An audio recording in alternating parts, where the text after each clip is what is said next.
purpose of an extraction is to collect the desired product from a mixture by washing away the impurities. Today, we'll be focusing on liquid-liquid extractions. This process relies on partition theory, which describes how an anode moves from water to an organic layer.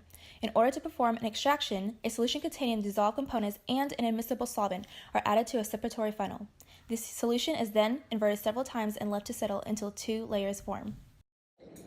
The two layers that form are the organic layer, which contains neutral compounds, and the aqueous layer, which contains water and other charged ions. Extraction depends on density and insolubility principles, as well as acid-base properties of the components of the mixture in order to separate out the desired product. Thus, separation of polar and nonpolar compounds requires no outside manipulation. For an extraction that involves two nonpolar compounds, we can add an acid or base, depending on the species, to produce a charged mixture that will separate into the polar aqueous layer, while the nonpolar product is extracted from the organic layer. Once separation of the layers is completed, simply drain the aqueous layer into a flask using the stopcock on the separatory funnel. Extraction can be performed multiple times by adding different acids and bases necessary to charge the species we do not wish to extract. For this lab, we will be extracting caffeine from a tea bag. For step 1, you have to weigh out the tea bag and record its mass. Next, obtain 100 milliliters of DI water and pour it into a beaker. Next, using a hot plate, heat the water to 85 to 95 degrees Celsius. After the water has reached the appropriate temperature, suspend the tea bag into the water for approximately 20 minutes. Press against the tea bag occasionally throughout this time. Remove the tea bag and place it in a 50 milliliter beaker. Squeeze the tea bag and add the drippings into your previous extract. Remove the beaker from the hot plate and allow it to cool. Once it's cool, add 1 gram of sodium carbonate monohydrate to the beaker.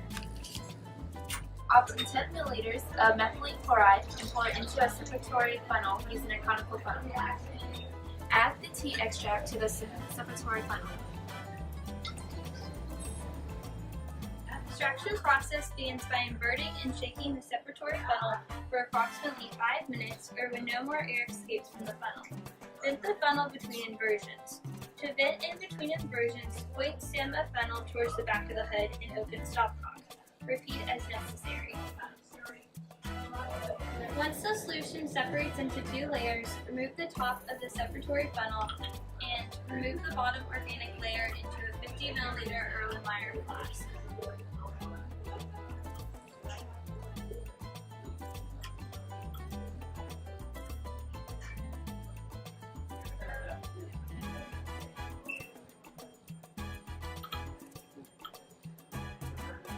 Repeat the extraction process again, this time using 10 milliliters of methylene chloride on the aqueous layer, which is left inside the separatory funnel.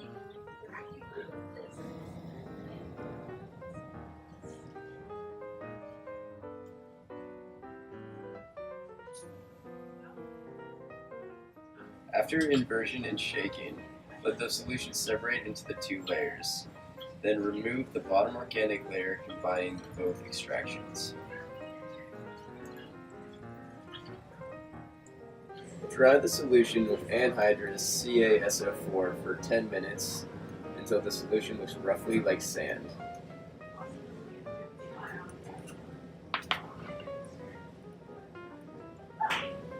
The solution is dry once the CaSO4 resembles free-flowing sand. The clumps are also a good sign that the calcium sulfate is reacting with any waters remaining in solution. Weigh a 50 milliliter round bottom flask and filter the methylene chloride extracts into the flask using a fluted filter paper. At this point, you can use the rotary evaporator to dry off the methylene chloride. In order to fold the filter paper, you want to fold it in half, both ways,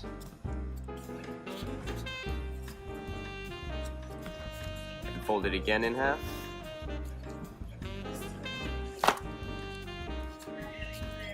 and then do the same thing the other way around. In order to get these corner pieces, take each little section, crease down the middle of it.